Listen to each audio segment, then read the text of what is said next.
will your party allocate to increase the supply of rental housing, affordable housing in Surrey?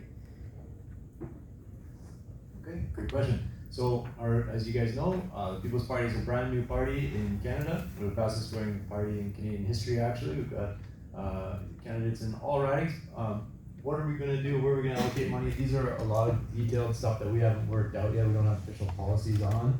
But what I can tell you is that we are a financially responsible party. We have goals to balance the budget within 2 years. And there's a lot of money that's being wasted abroad.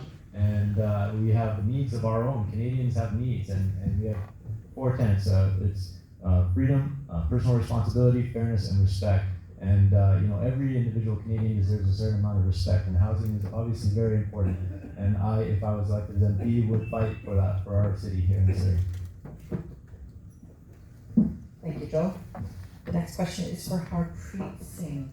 Harpreet, recognizing that barrier-free access to healthcare and medications are a critical need for people who are homeless or at high risk of homelessness, and that many people experiencing homelessness live with 2 or more significant health conditions, how will your party ensure that a comprehensive, evidence-based, universal pharmacare program based on need versus ability to pay is implemented across Canada?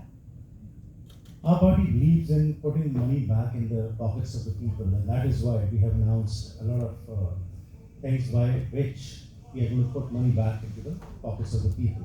For example, the universal tax credit, or for example, today we are talking about homelessness and first home-time buyers who want to buy houses. So we have announced 4 basic measures by which it will be easier for the people to buy, especially the first-time buyers who buy houses, and especially as far as the health transfer is concerned, because it comes from the federal government to the provinces. So we have announced that every year we will be putting in 3%, which is required by the provinces. So we'll be continuing giving that money so that we have more budget in the provinces for healthcare. And our party believes we'll be cutting off the carbon tax so that our groceries, our gasoline, and our home heating bills get reduced. And we believe the people have the right to choose how they want to spend their money, and that is what we're focusing on. So this is a question that was given to us from audience members. So it's just titled The Homeless Problem. So this question, Pixie, is for you. Some people believe that the benefits of moving homeless shelters to Surrey Central will cause theft to go down, policing costs to go down, drug problems to go down, shelter building costs to go down, and that the allure of the city will be increased. People will feel safer, businesses will do better, and what's the negative in that? So housing people in downtown Surrey is illogical. So perhaps you could respond to that, and also I guess the question is, if we don't have people in Surrey Centre who are homeless, where would we move them to? You got the hard one tonight. Yes, I did, but I'm okay with that. The Green Party takes the position that housing is a fundamental human right, and we will, if elected, make it a legally enforceable fundamental right, just like the right to safety and security.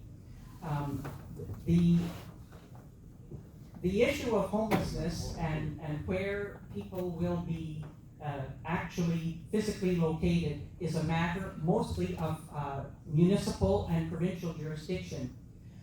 So it would be inappropriate for the federal government to start dictating where homeless shelters or housing will be built. But there will be money put in to fund these kinds of housing, and there will be. Thank you. Beverly, sorry. We keep using Beverly's nickname of Fix, but it is Beverly. Thank you. The next question is for Kevin Pilat. What is your party position on decriminalizing all drugs across Canada and the provision of a safe drug supply program for people living with substance use disorders? Well, we do not believe in decriminalizing the drugs we think that if something is wrong, for example, the taking of drugs is not healthy, then the government should not be encouraging it by giving free heroin and that type of thing. That would be a short stopgap method that I've heard people using to stop people from dying. But we do need to do some more long-term things to actually stop people from getting on drugs, and that would be strengthening families, providing more,